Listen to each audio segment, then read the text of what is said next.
خاچا سورا نفنتوی دبیجه 34,000 کسین دی روشهلات حلب بجهلان پشتی 4 سالان جه کنترول کرنوی جالیا اپوزیسیونا سوری و ول دورن فو او کفریا یندور پیچکری جالیا چکدارن اپوزیسیونی لعدلبه پرانیاوان هاتنه و گوهاستن.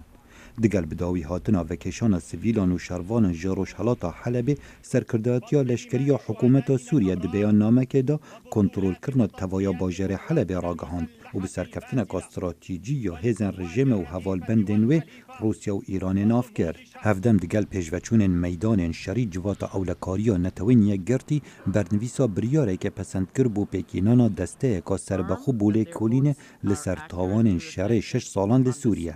بنده هر گرنگ دوی بریاره دا قدغه کرنا بازرگانیا لشکری دگل حکومت سوریه. بالیوز حکومت سوریه لنتوین یک گرتی بریار شرمزار کرو هجماره کاولاتان و پشتوانیا تیروره گنهبار کرد. فكيف الحال؟ چوا و آلیه پشتوانیا تیرور دکن و به تایبات قطر و سعودی و چند ولات اوروپا اوین بکاریگری رادیکالیزم تنرن ولات من و عراق بریارک وها پسند بکن.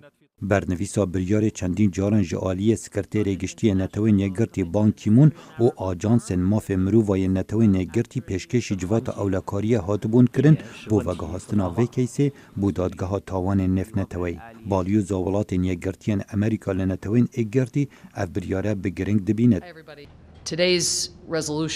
بریارا ایرو بباریا من واتکا گل گرینگ هیا کل داویه سویل و بکارن بسلامتی جروج هلاتا حلبه درکوین و بریار رگره لانجام دانا تاوان زیده تر. لعالیه کادیا هفریکیا سوریا و شر دجی داعش کو ترکیه راستا خو هر جمها هشت تفلی شر و پروسا سیاسی بوه بزافکارن سوری دبیجن هیرشن آسمانین لشکر ترکیه دجی باجر که الباب اواج آلیه داعش و تیتا کنترول کرن بکیمی و 47 سویل کشتن.